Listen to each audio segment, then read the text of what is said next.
One Piece has come a long way. What started out as a simple story about a boy with a dream is now, well, still a story about a boy with a dream, but today it's spread across almost 3 decades worth of storytelling in over 1100 manga chapters. Having been my first ever anime, One Piece has stood right beside me for a very long time, ever since I went into the series completely blind all those years ago. By that I mean I started One Piece not knowing anything. I didn't know that the series was about pirates, I didn't know what devil fruits were, heck I didn't even know Luffy's name.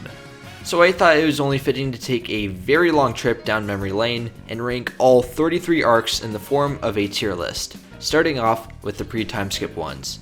Note that this video will have full spoilers for pre-timeskip and slight spoilers for post-timeskip. This video will also not be containing any filler arcs as well, not that I really expect anybody to complain about that. Just like always, if you disagree with my ranking in this video, don't panic. Instead, comment your own ranking down below. If that's not enough for you, then make sure to subscribe to the channel if you want to see more One Piece related content, and like the video since it helps out a lot. Thank you to Estralaxy for making the tier list that we'll be using today in the video. Link to their Twitter in the description. Without further ado, let's rank every pre-timeskip One Piece arc.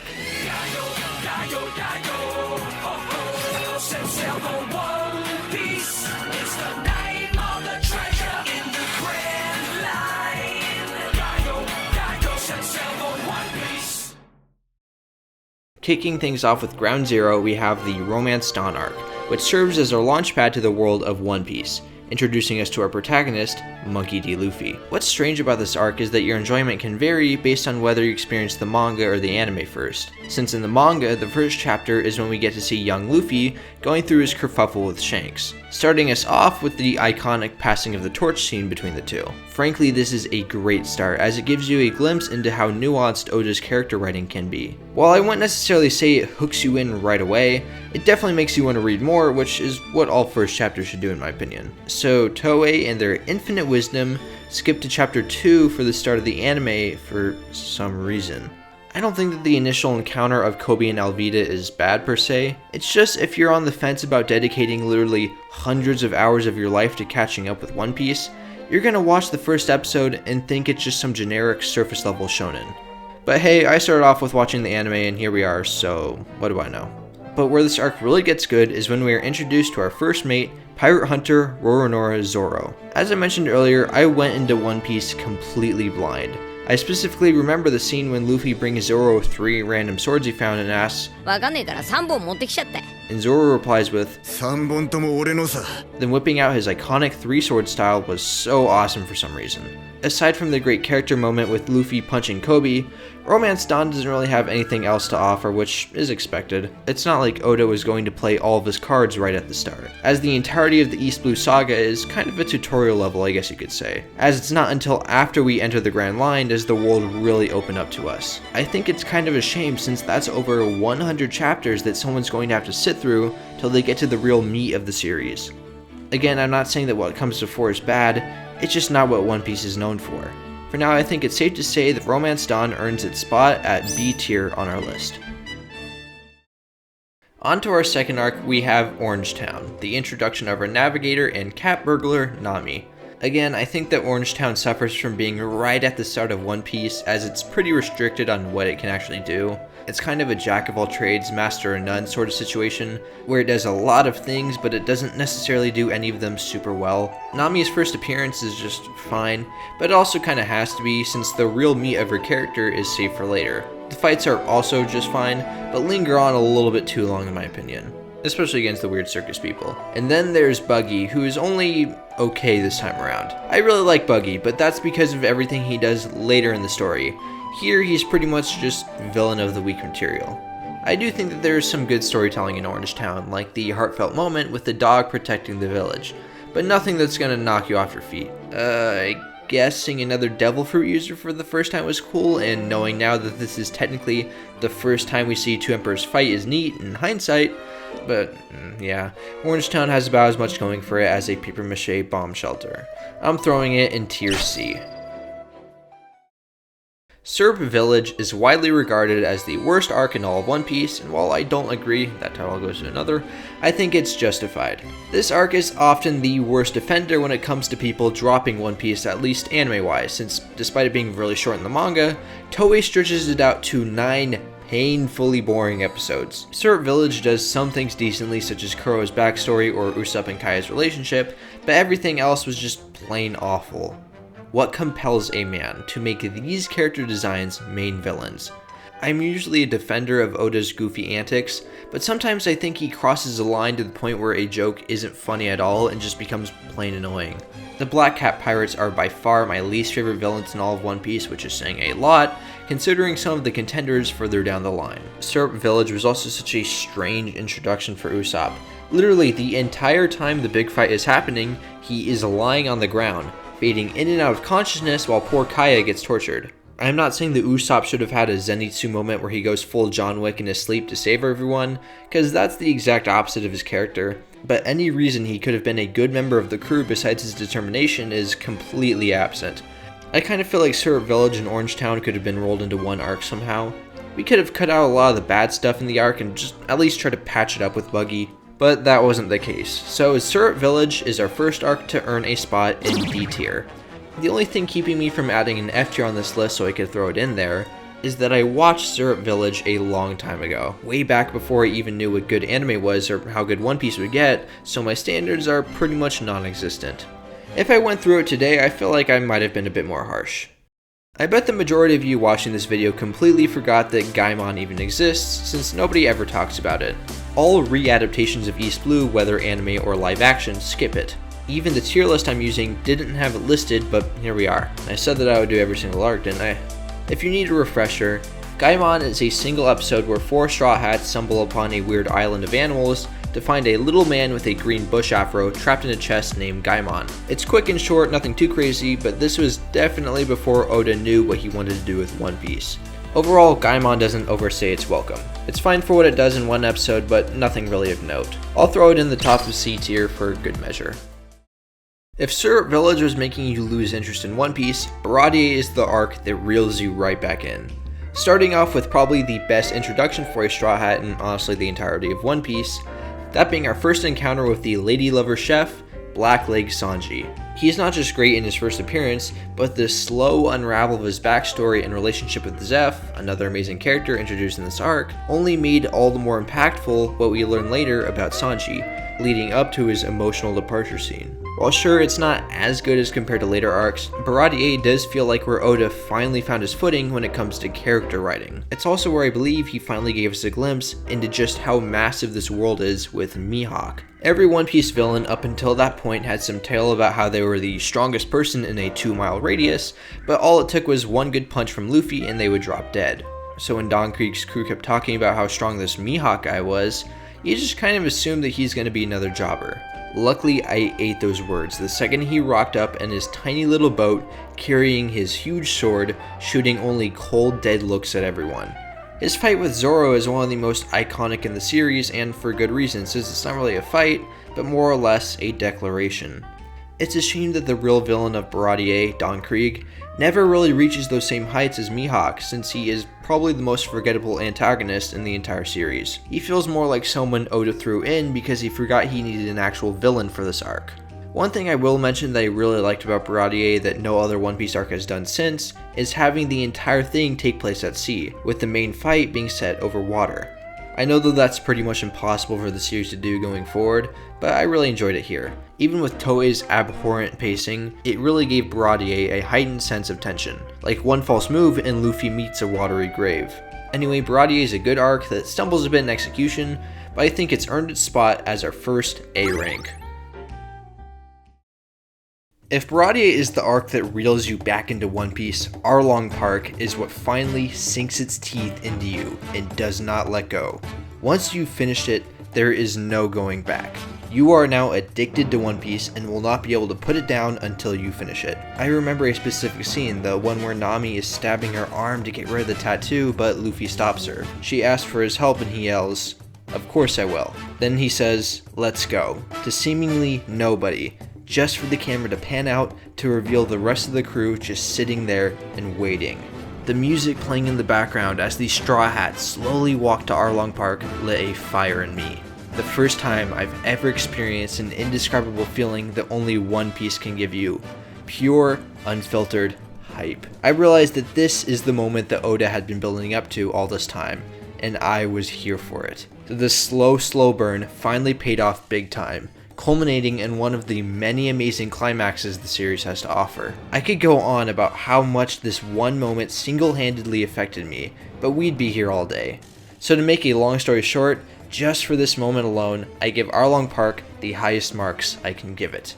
But that would be doing it a disservice, since it has so many other things to offer, such as the reveal of Nami's true background and the trauma she went through as a child at the hands of Arlong, one of the best villains that the series has introduced to this day. This arc finally allowed all of the Straw Hats to have their moments. Even Usopp proves his mettle in one of the best in the series.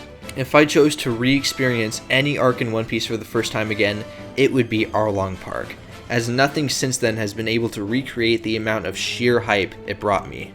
If it wasn't already clear, I'm giving Arlong Park the first S rank of this video. Loguetown is a first for a lot of different things in One Piece. While most call it a setup arc, I like to define it as the first of the series' many exposition arcs, since it doesn't really set up anything specific, more giving us information on the world that we need to know for pretty much everything else going forward. What happens is cool, such as the truth behind Goldie Roger's death, the crew's very first bounty, Zoro's new swords, Mihawk's connection to Shanks, meeting Smoker and Tashigi, and Monkey D. Dragon's first ever appearance. Overall, Loguetown's fun, but not nearly as crazy as other exposition arcs in the future, though that's not really its fault since we don't know nearly enough about the series or the politics of the Grand Line yet, as we haven't actually been to the Grand Line. I'm going to throw Loguetown just above Orangetown in C tier. Kicking off the Alabasta saga as our entrance to the Grand Line, we have the short but sweet Reverse Mountain arc. It only clocks in at 2 episodes, so not much to work with, but Oda still finds a way to make you feel sorry for a poor whale waiting for his friends to return. It also sets up just how dangerous of a place the Grand Line can be, and we have our semi-introduction to Baroque works through 2 strange individuals who board the Straw Hat ship. Not much to write home about here is what I would say if Reverse Mountain didn't have one of the best gags in all of One Piece, courtesy of the anime. Hey, you wanna fight? We'll fight! We got cannons back here, you bastard! You try it and someone's going to die. And who's that? Me, of course. Excuse me? Where are we? It's only polite to introduce yourself before asking a question of someone you've just met. All right, fair enough. I'll go first. If you must know, my name is Croak.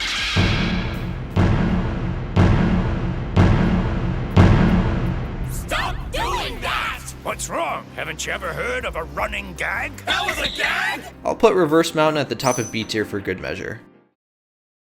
On paper, Whiskey Peak sounds cool. A massive Dynasty Warriors fight with Zoro facing off against 100 Baroque work members? Sign me up. For the most part, Whiskey Peak is fun, but mainly serves as a setup for the rest of the Alabasta saga, revealing Princess Nefertari Vivi's quest to retake her home from the mysterious warlord of the sea, Crocodile, and his partner, Miss All Sunday.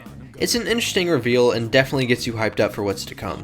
Whiskey Peak does have some moments of interesting storytelling, such as Igram's sacrifice, adding some real stakes to the story, showing that Baroque works is not to be taken lightly. A lot of people like to make a big stink about Luffy trying to kill Zoro, saying he had no reason to.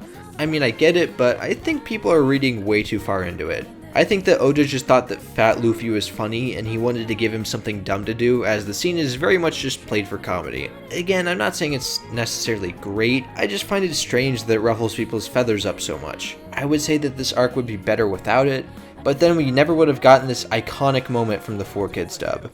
It's good to see you, buddy. Overall, Whiskey Peak is another very short arc that has some really cool moments, but it's just a setup for what's to come, not much else. I'll throw it at the top of B tier. Our first real arc of the Alabasta saga, Little Garden, starts things off a bit slow, but starts things off nonetheless. This more or less feels like an excuse for us to spend some quality time with Vivi so we can grow to like her as a temporary crew member. It also shows us the strength of our first real challenge from Baroque works, in the case of Mr. 3 and Miss Golden Week. But Challenge is giving them a lot of credit, as the only thing they do is put everyone in wax for a really long time. making for a pretty forgettable fight. Luckily, the relationship between Dory and Broggy is very well written. While sure it doesn't have as much oomph as Oda is known for, it still gets the job done. The real highlight of the arc comes in the form of a phone call between Crocodile and Sanji, an extremely tense moment that I think illustrates just how good Oda is at building up not only the world, but especially his villains.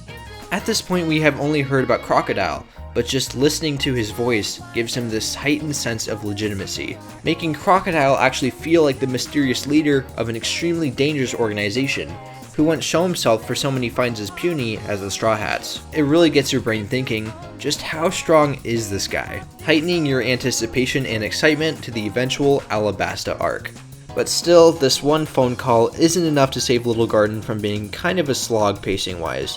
But it's not like it's egregious, only being around 15 chapters or so. I feel like just above Orangetown in the C tier is a fitting place for it. While the last two arcs kind of lost some steam, Drum Island picks things up almost immediately thanks to Tony Chopper.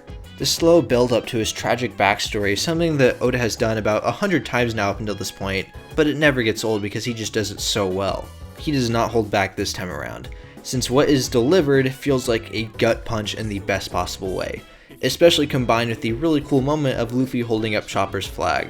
There are also some really great character moments for the rest of the Straw Hats too, like Luffy and Sanji pushing through the blizzard to save Nami.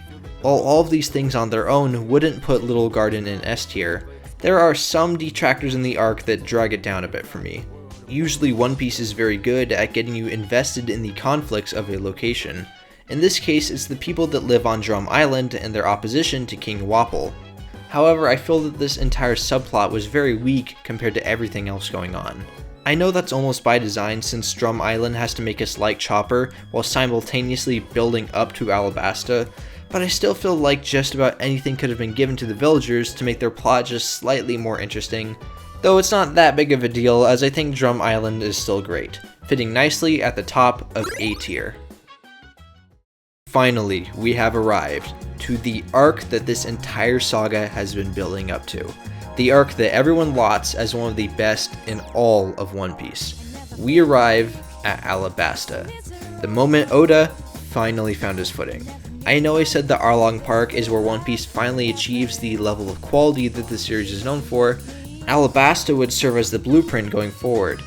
That being arcs with massive chapter counts, set in massive locations that our Straw Hats arrive before splitting up, whether that be intentional or unintentional, to slowly explore the island, unravel whatever mysteries they may find, and meet any important side characters. Alabasta starts out when we are introduced to everyone's favorite older brother, Porcus D. Ace. From the second he was introduced, he immediately became my favorite character in the series for a long time. Even before he single-handedly took out an entire fleet of Baroque ships all by himself. Speaking of Baroque works, I think Oda had done such a good job at expanding the world up until this point that when we hear certain titles associated with the character, such as one of the 7 pirate warlords, you know how big of a deal they are in the grand scheme of the series. But to finally encounter one of these said individuals face to face is an unmatched feeling, as they don't just meet your expectations, they exceed them. Crocodile is the perfect example of this, because he just carries himself in such an unbelievably terrifying way that makes him feel less like a man, but more of this towering, immovable force. Especially when he defeats Luffy, someone who hasn't lost a single fight up until this point, not once, but twice in a row. All hope feels lost. Crocodile is another one of my favorite villains in One Piece, not just because of his status, but also because of his cold, heartless personality that will completely flip on a dime to manipulate whoever he wants. In this case, it's on a grand scale, tricking the people of Alabasta into killing each other in a civil war just so he can come out on top. Even in the final battle, Crocodile pushes Luffy to the absolute brink, making for such an unbelievably tense fight that I wouldn't blame you for thinking there's no way One Piece ever tops it. Yet Oda finds a way in the same arc alone, as once again, all of the Straw Hats get their moments in the sun for some incredible action. Zoro versus Mr. One, Nami versus Miss Doublefinger, Sanji versus Bon Clay are all just a few of the battles that have you on the edge of your seat in Alabasta. But in the end, Alabasta wraps things up nicely with the iconic, tear-jerking send-off to Vivi, a character who I definitely thought was going to be our next Straw Hat. though this decision was the right one. Plus, I think it also helps that we get a new Straw Hat that would turn out to be 100 times better than Vivi could have ever been, in the form of Nico Robin. But more on her later. Alabasta is an amazing arc, no doubt about it, but it does have one detractor that I have to mention, that being the death of Pell. You all know what I'm talking about. But I digress, that's more of a problem with the whole of One Piece, not just Alabasta itself, which I still think is amazing. That's why I'm putting it up in the highest possible spot I can, right at the top of S rank. I still remember the beginning of Jaya very well, with the massive ship falling out of the sky randomly right above the Straw Hats being a key moment in my experience with One Piece. That's because I finally realized the Alabasta saga was over, and now we are on to exploring an entirely new set of lands with an entirely new set of mysteries. It kicked off a whole new feeling of excitement for me, knowing that this was a series that didn't linger too long on one thing, instead constantly switching it up to keep things fresh. Jaya is the perfect representation of this, as it is ultimately an exposition arc for the Skypiea saga and a lot of events to come later down in the story, like the introduction of 2 more warlords, Bartholomew Kuma and Doflamingo, the first time we see the 5 elders, our second emperor Whitebeard, a hint at Sanji's true past, and most importantly, Luffy's first encounter with Blackbeard. This meeting didn't seem like much to me at first, but in hindsight, it is almost shocking how nonchalantly Oda went about it.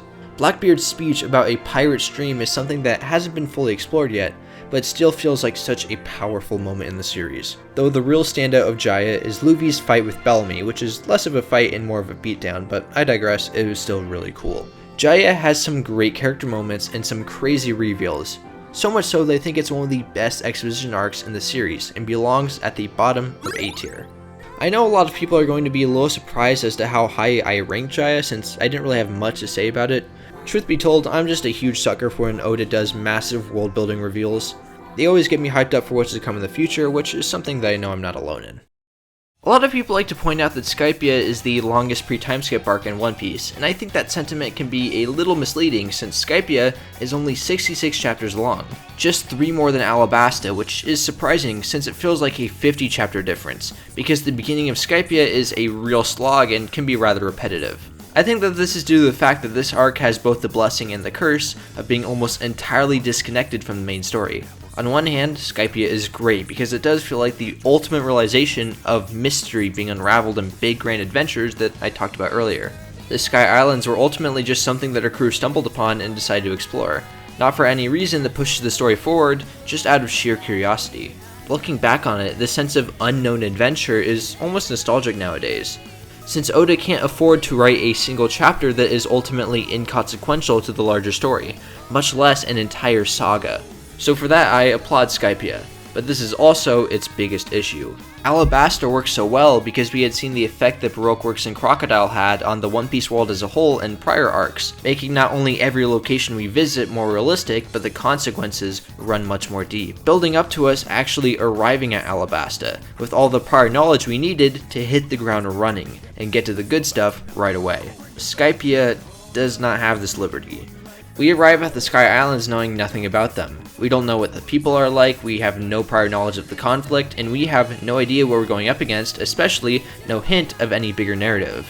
Instead, all of this is explained to us by a B person for roughly the first half of the arc, making it for one big exposition dump. That's why Skypiea feels so long to me, because there's so much you have to push through in order to get the plane off the runway. It's a shame since what comes in the second half of Skypiea is really good. All of the fights are solid as, once again, everyone gets to strut their stuff, especially our newest crew member, Robin. Though in a way, it can all feel just a bit underwhelming. Another thing Oda does really well is relying on show don't tell when it comes to building up antagonists. With Crocodile, we actually saw the atrocities he committed, not just told about them in one big text bubble. That's unfortunately the case with Enel, who gets hyped up as literally being God, a tall order that he doesn't really live up to. Sure, if you dig deep for the subtext, you'll pull out some interesting bits about his character, but in the end, he only really serves as an opposing force to drive the plot. Luckily, the real highlight of Skypiea is the story of the Shandians and their relationship with Nolan the Liar. Oda has never been subtle when drawing connections to real-world events, and the Shandians still to this day feel like one of his most on-the-nose analogies, which is something I applaud him on. The conflict is amazing throughout, which I don't have to restate just how good it is here because if you read One Piece, you know.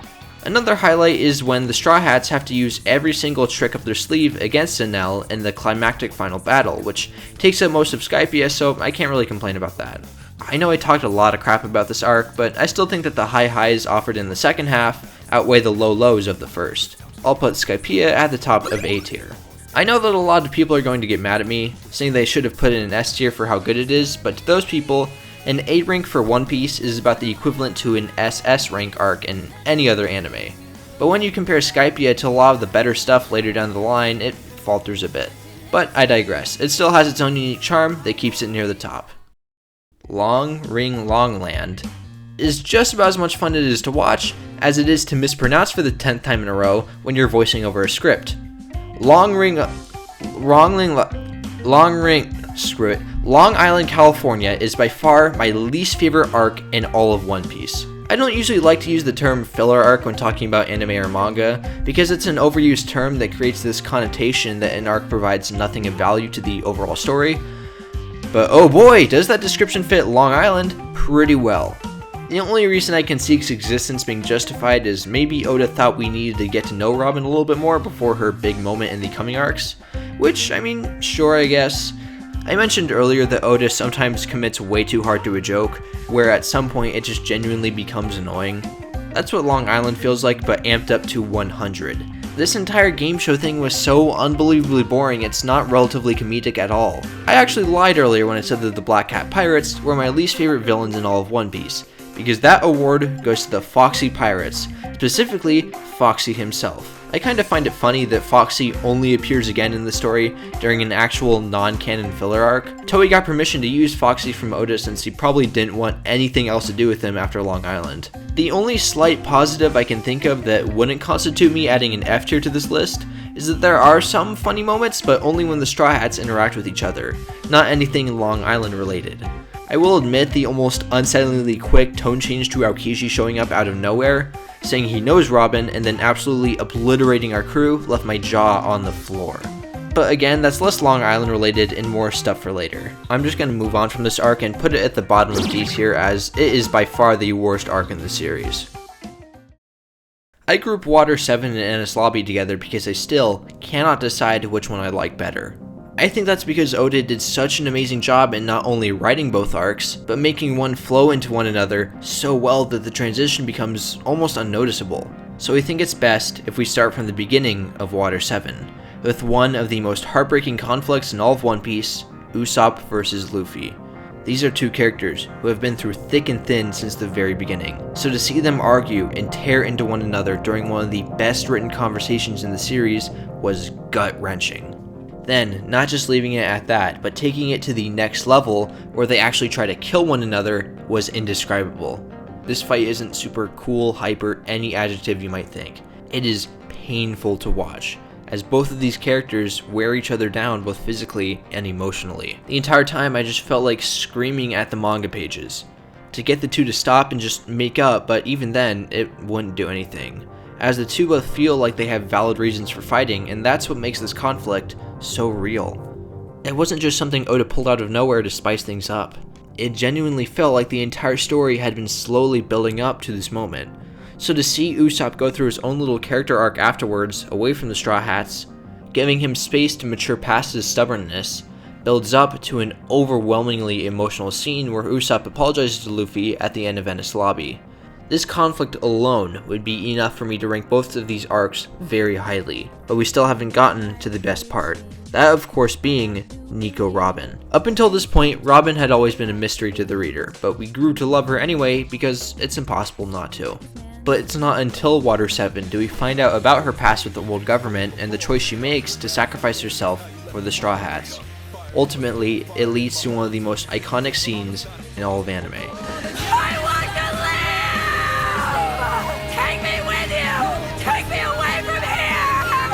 It's hard to put into words how impactful this scene is because, again, it requires you to have experienced all of the little moments of build-up that Oda sprinkled throughout One Piece. Moments that seem inconsequential but make a world's difference. All props to Stephanie Young as well.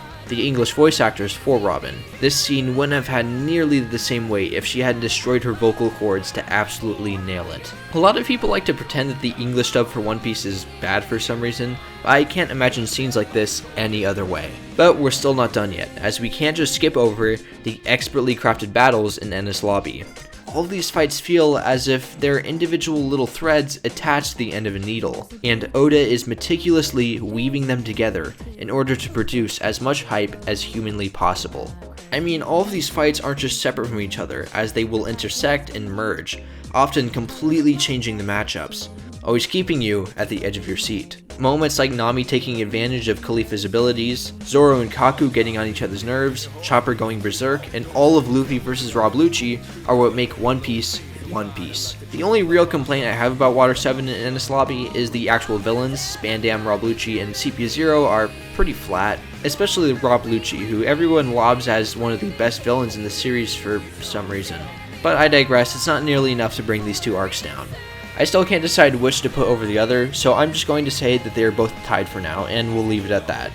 If you couldn't tell, both Water 7 and Enies Lobby are at the very top of S tier.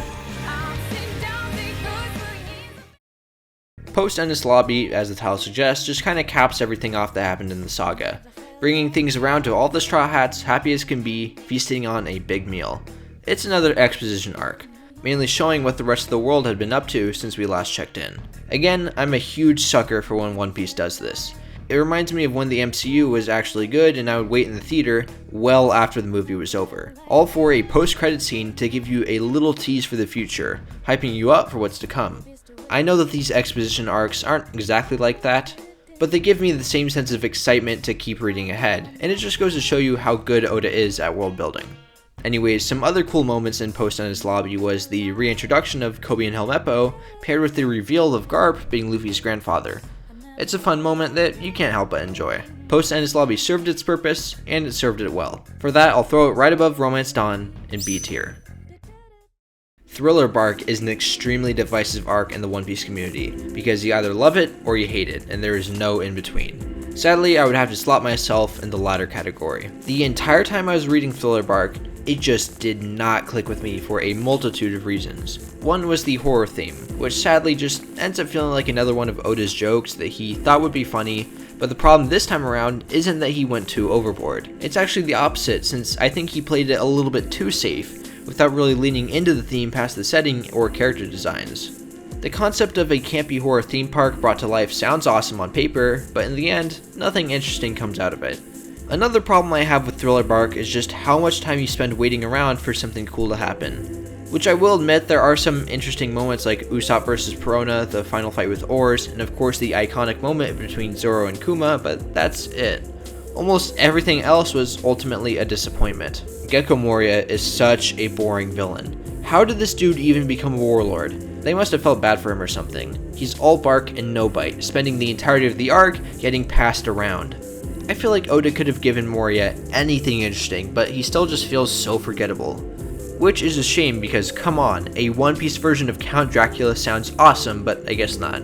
I also feel like this arc does more to damage the series than help it because, oh boy, do we have some near character assassinations with the choices Oda made. There is a much longer discussion to be had about the way he treats and designs women in One Piece, but Thriller Bark is probably the biggest stain on his reputation. I mean, come on, the multiple sexual assault scenes that are so unbelievably uncomfortable to watch, played up for comedy, is just gross. Don't even get me started on that Sanji BS. I just like to pretend that that stuff isn't canon, but then there's Wano later, and I don't know. It really sours this already just bad arc in my opinion. The only redeeming quality of Thriller Bark is Brook's tragic backstory and all of the characters singing in the end, which is really touching, but still that's just a gem in a dumpster fire. Before writing this video I had put Thriller Bark in C tier, but now in hindsight, I think that I'm going to have to put it at the top of D tier. I'm sorry, but it's just all around a big fumble, especially compared to the perfection of the arc before, but at least things get better here on out. Sabaody Archipelago kicks off the best stretch of storytelling so far in One Piece, the Paramount War Saga. Though you would never tell, as the start of Sabaody starts out innocent enough, with our Straw Hats rescuing a mermaid and giving her a ride to a nearby archipelago. But from there, things begin to unravel quickly, as this is the arc where we really get to see just how deeply corrupted the world government is, as we are introduced to the mass slave trade permeating the world. So of course our Straw Hats are going to have something to say about that, resulting in one of the most satisfying punches ever, as Luffy brings a well-deserved beatdown on a celestial dragon. We are also introduced to the worst generation, an idea Oda thought of on a whim, and probably single-handedly extended the story to how long it is today. It's hard to imagine One Piece without characters like Law, Kid, and more recently, Bonnie. We also get introduced to the former first mate of the Roger Pirates, Silver's Rayleigh. This makes for one of the most underrated character moments in the series in my opinion. When Rayleigh offers to tell Luffy the secrets of the One Piece, he and all the other Straw Hats refuse to listen. They are in this for the adventure, so to have the mystery spoiled before they could even reach the end of the road would be the ultimate betrayal. While there are a lot more revelations, as this is ultimately an expedition arc, the most important moment comes when Kuma shows up, after the Straw Hats have made their presence known. What takes place is nothing I could have ever prepared myself for, as he slowly but surely picks off all the Straw Hats one by one. He leaves Luffy the last one standing, broken and defeated, believing that he had just failed his job as a captain and got his entire crew killed. This scene gets me every time. Even though we all know deep down that there was no way the Straw Hats were actually dead, Oda still found a way to convince us otherwise. Sabaody Archipelago is a roller coaster of emotions, and is an amazing start to the amazing saga that only gets better. So I feel like Above Drum Island in A tier is a great place to put it. As it turns out, Kuma sent Luffy flying to Amazon Lily, the kingdom of women where men are not allowed. Unlucky for Luffy. Though he makes the best of the situation, and earns the favor of one of the warlords, Princess Boa Hancock. I guess favor is putting it lightly, but Boa is a can of worms that I don't really want to open in this video. Not a whole ton happens in this arc as it's pretty short, only 11 chapters long, but mainly just here to introduce us to Boa and kick off Luffy's mission to rescue Ace. Though to be fair, it does have some really great comedic scenes, and I think that a Luffy-only arc is an interesting change of pace. I like Amazon Lily since it doesn't overstay its welcome, and you'll breeze right through it. So just above Reverse Mountain in B tier is a fitting spot. At this point in the story, One Piece is almost impossible to put down, mainly due to the fact that this is the saga the entire story had been building up to, and we are so close to the conclusion. First though, we have to make our way through Impel Down. It's still crazy to think that this arc was only 25 chapters long because it feels massive in all the best ways. We have the reintroduction of so many characters from the past, like Buggy, Bon Clay, and Crocodile, all the while meeting new ones who would be very important going forward, like Ivankov and Jinbei. While in hindsight there wasn't really as much quality storytelling in Impel Down, but it mainly serves as setup to the Paramount War, but I still really enjoy it. Seeing all these characters in one place and not as bad guys, but actually joining Luffy's team to help him rescue Ace felt so cool. There wasn't really much else other than the really heartfelt moment of Bon Clay sacrificing himself, but even that is one of the best moments in the entire series. So much so they think Impel Down deserves a spot right above Jaya in A tier. Here it is, ladies and gentlemen, the big one. The single arc that every chapter of One Piece has been building up to up until this point. It's time for the Paramount War on Marineford. How this arc starts off feels surreal, as our new crew of misfits are all sailing together to a place that anyone who is anyone in this world will be. Warlords, emperors, marine admirals, and most of all, Whitebeard. All these characters that we have heard so much about coming to battle in all-out war. You would be hard-pressed to find somebody who reads this arc without absolutely losing their mind from sheer hype. Marineford is another arc that I swear is like 100 chapters or something long, but it's crazy to think that so much can happen in just 30 chapters. Nonetheless, it happens. I still vividly remember when all 4 of Whitebeard's ships popped out of the ground kicking off the battle, with what seemed like everyone and their mother duking it out. Though it all concludes bittersweetly, as right when it seems like Ace is safe and sound, a Kainu stabs him right through the chest. I am so glad that this moment wasn't spoiled for me, because it is quite literally the last thing I expected. I mean, come on, Oda refuses to kill off even the most unimportant side characters. So it never even crossed my mind that he would kill the protagonist's brother. I mean, this has to be a fake out. He'll pop back up with a smile, right? Unfortunately, that never happens, as what ensues is the most gut-wrenching moment in the entire series, as Ace bleeds out in front of Luffy, thanking him for loving him. Then he just collapses there on the ground, lifeless. I am so glad that Oda did not pull any punches here, because if he did, I don't think One Piece as a whole would be as good if he had. Though Ace's death isn't the only thing in this arc. From the second that Whitebeard was mentioned in the series, he was almost revered as a god. A man of stature so high that just walking on the same ground as him would be a monumental achievement. So to finally see him face to face in full force as an Emperor of the Sea was exhilarating. It also felt so strange when Oda spent time during Marineford humanizing him, making him seem like an actual person who just wanted to save somebody he considered a son, standing to protect his crew until the very last moment, just as Luffy would have done. Whitebeard is still one of my favorite characters in the series, despite how little we actually see of him, but I'm glad that his legacy still lives on in not only the arc, but in all of One Piece as well. Marineford is hard to put into words because it can only be done justice by actually sitting down and reading all of One Piece, something that I don't have to tell you if you already have. That's why I don't think anyone is surprised when I put it just above Alabasta, right in the S tier. I know that some people might be confused as to why I'm not putting it at the top of Water 7 in Impel Down. Well, I would have done that if it had also included what happens in the next arc. We enter the final arc before the time skip, the final arc that we will be ranking today. This is a very special one for me, because it includes my favorite moment in all of One Piece. It's when Luffy has woken up from his injuries and he remembers what happened. He blames himself for Ace's death, and to atone, he tries to hurt himself since he thinks he deserves to die. Luckily, Jinbei is there to knock him into his senses, to try and remember what he still has. Luffy stops for a moment and remembers what has been keeping him going all this time. He replies, "I have my crew." This moment broke me. I can't fully describe why, but I think it's due to the fact that up until this point, I had spent so much time with all these characters, seeing them go through so much, seeing them smile, laugh, cry, argue so many times that they just feel like real people at this point. The post-war arc is an easy S tier, not just for this moment, but because of Luffy's flashback, where we get to see his painful past with Ace and Sabo, though that pales in comparison for what hope it instills for the future of One Piece. At the end of this arc, Luffy sends a message to the Straw Hats, 3D to Y.